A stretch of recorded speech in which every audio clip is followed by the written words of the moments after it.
Hi, Libra Sun and Rising. Welcome to your January 2025 Astro Update. It's Rena here. All right, Libra. So, how was 2024 for you? I'm recording this in December, so I may talk in the future tense about, a couple of things that are happening that haven't occurred yet. So, some of you may be listening before January yourself. And anyway, the reason I'm asking Libra individuals about 2024 is because you still had eclipses in your sign and in your opposite sign of Aries, and I'm just curious if there were any Libra people who felt that 2024 was a significant year.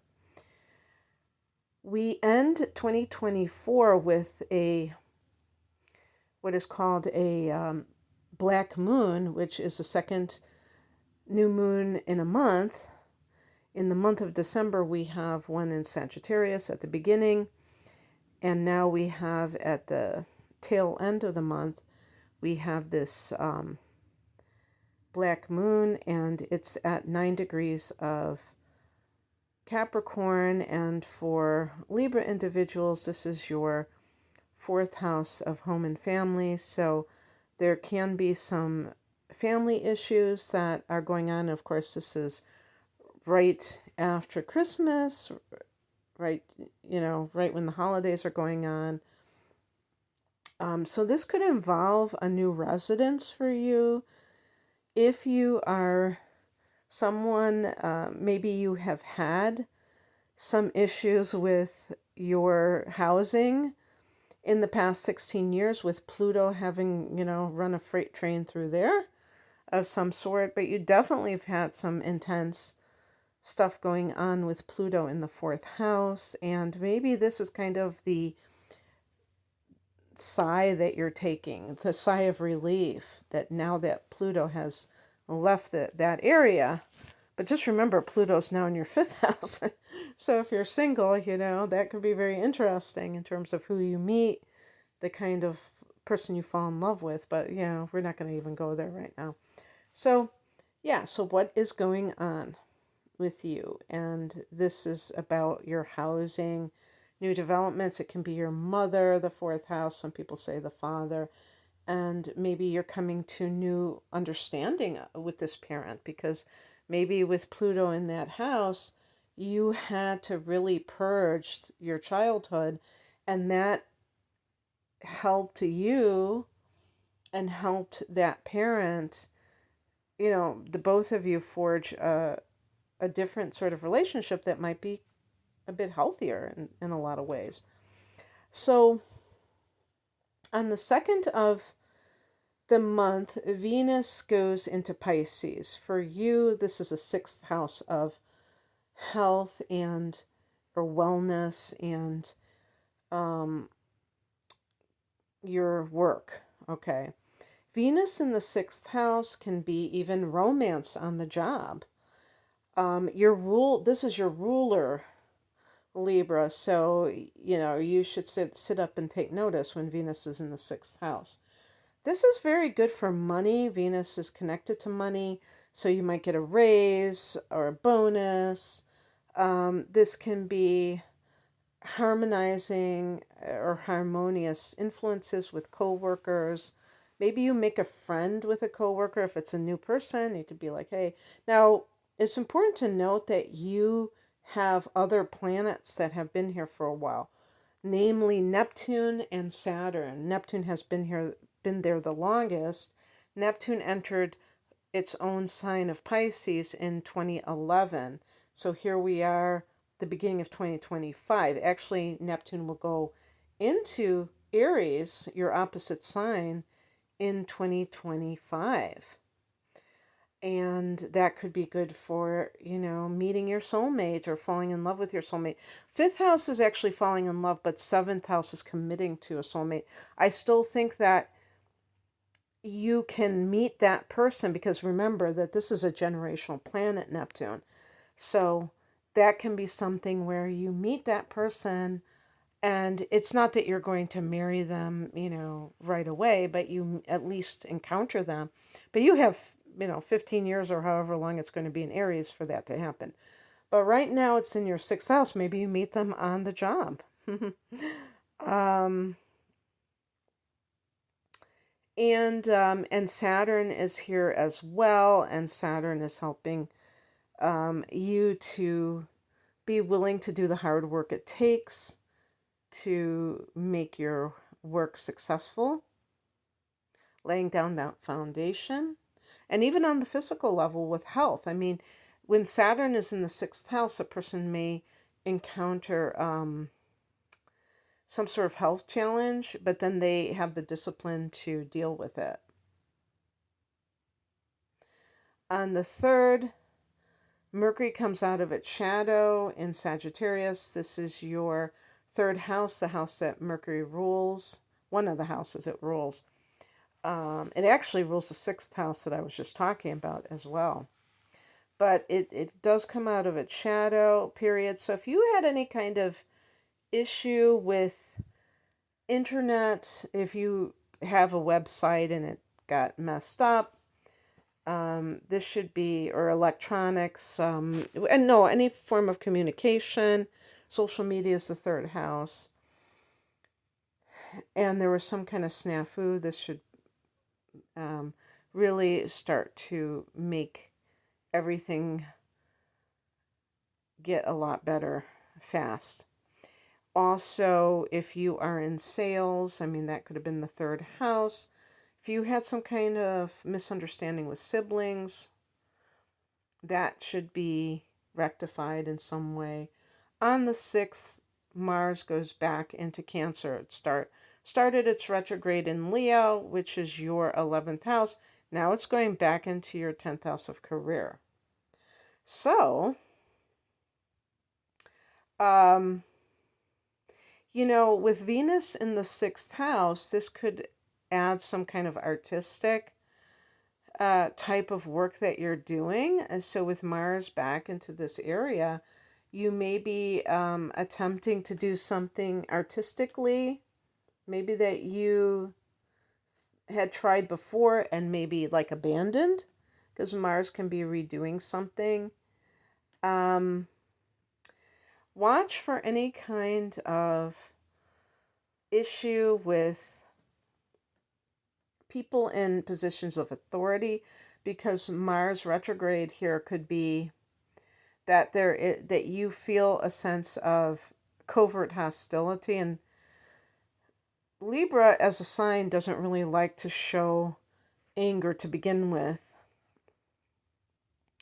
but this could take it to a whole new level, I guess, because for everybody there's going to be that sense of, I think, being very touchy about matters. Now, this could also involve your father. So realize that you might be more touchy than usual, and don't take the bait. So somebody else may be trying to get you there, and you don't have to do that.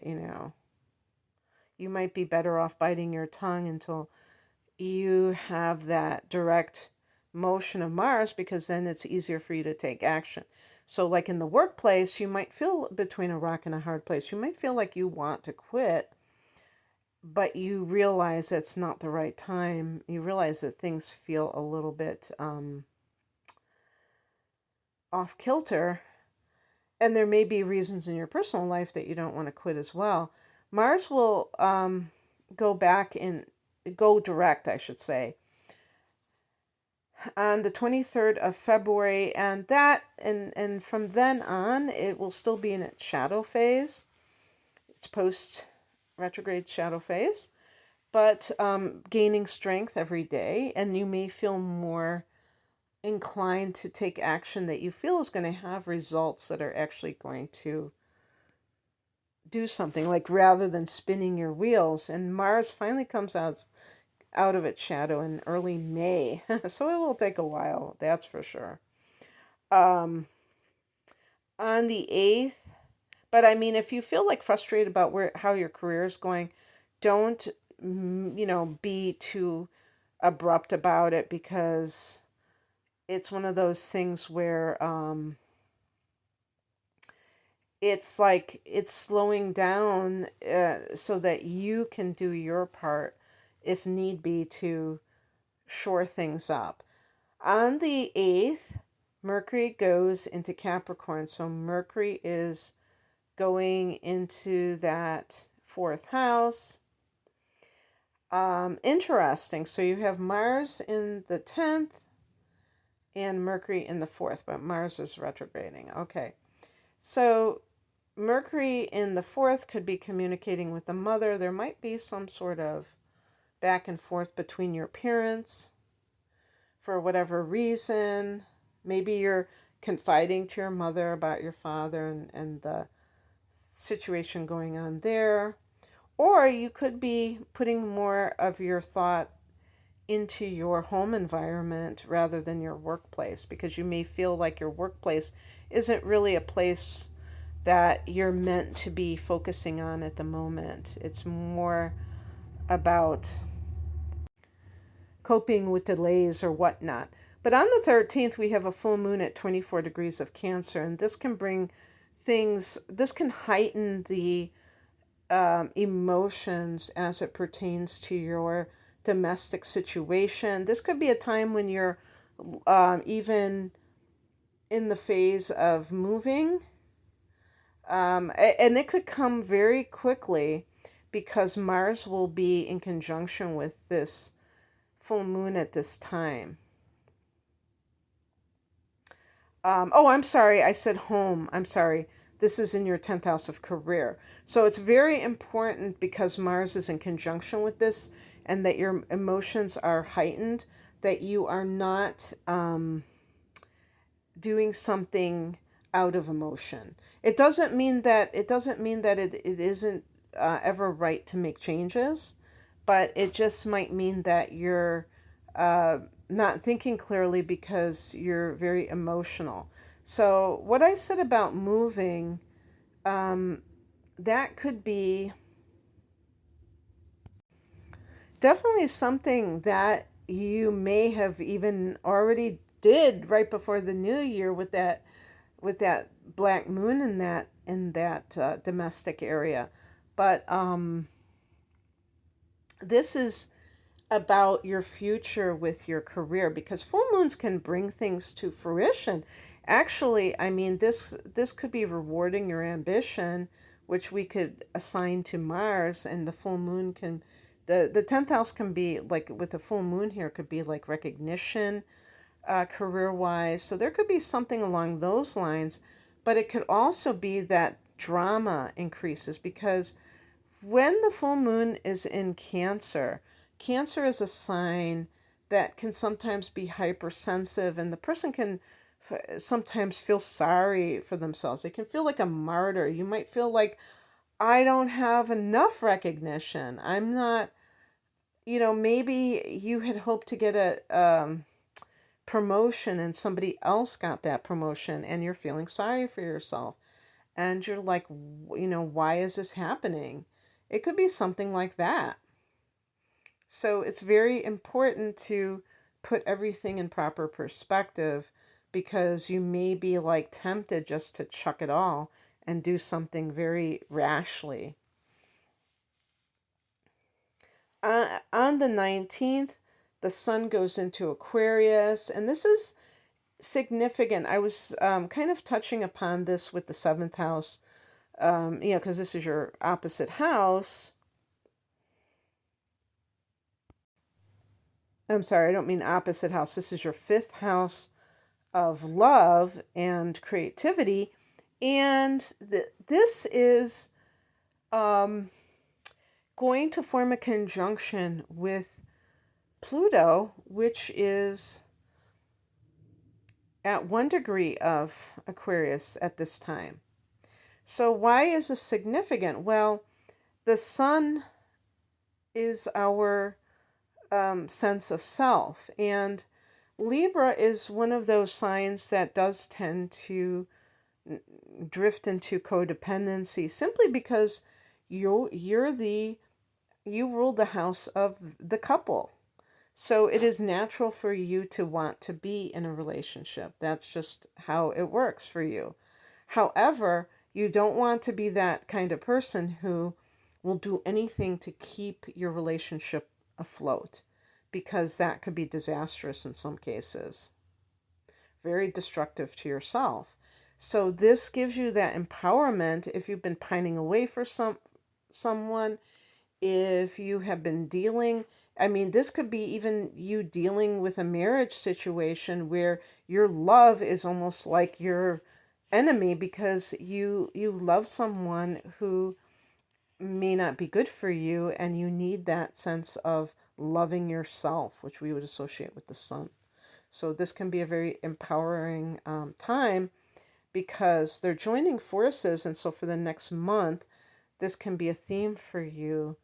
And of course, beyond with Aquarius, with Pluto and Aquarius there for the next 20 years, this can be very good for you. And I actually like the fact that it's coming from Pluto in the fourth house, because you may have been tackling your childhood. Maybe you've gone to therapy to learn how to deal with your past, and now you're going to have your concept of love transformed, and maybe you need that.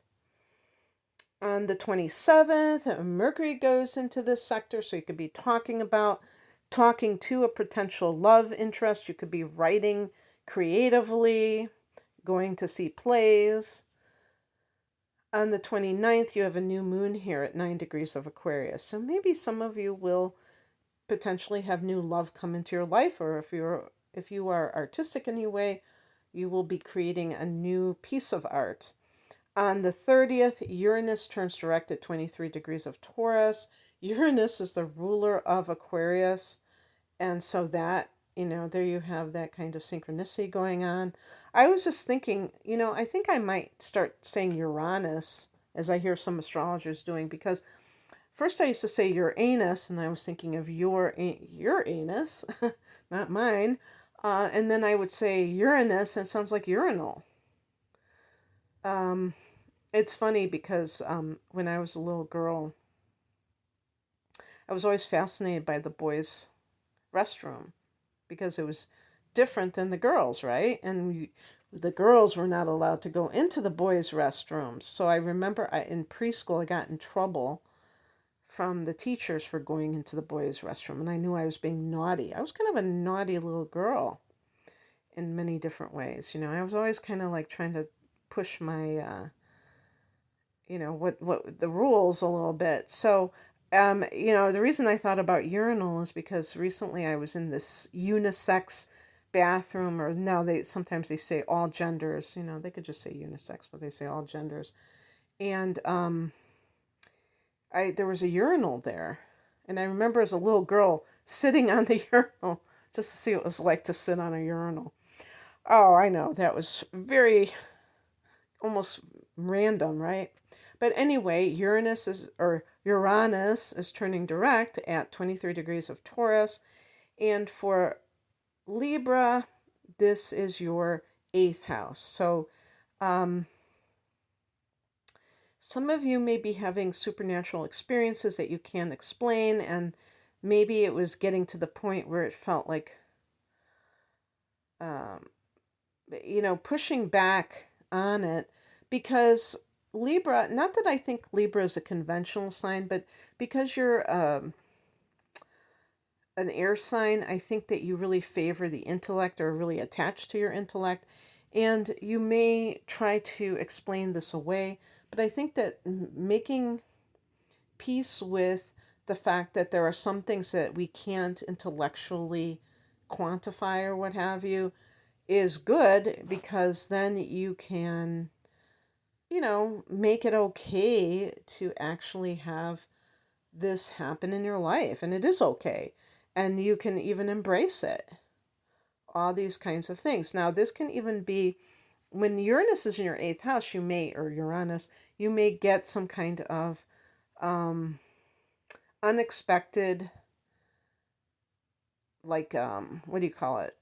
Inheritance. But the word that first came to my mind was windfall. So it could be like if you have stocks, maybe even crypto, definitely cryptocurrency in the eighth house, because this is Scorpio's domain and that is like totally crypto. And yeah, definitely cryptocurrency. So you might want, maybe you decide to invest in it if you haven't done so thus far. Okay, that's what I have for you, Libra. I hope that this resonated and that you're jacked up about 2025. If you would like me to look at your personal transits in 2025 plus your natal chart analysis or your natal chart analysis, I do those readings separately for 2025. But also, if you've never had your chart analyzed, or even if you have, to get a different perspective, I have a special that I've been running, and this has been like a package deal. I've been doing this for quite a while, probably at least a year. I can't remember when I started doing this. It's called my deep dive reading. It's an hour of natal chart analysis, an hour of transits, in this case for 2025, but it's always like, rolling time frame for whenever the person orders a reading for the next 12 months, I say. And it's for a special price. I mean, you can order those readings separately, but it's a great twofer. And I also have like career life path types of readings, love readings, and so on and so forth. You can find out more information at the link below. Thanks for listening. Take care. Bye.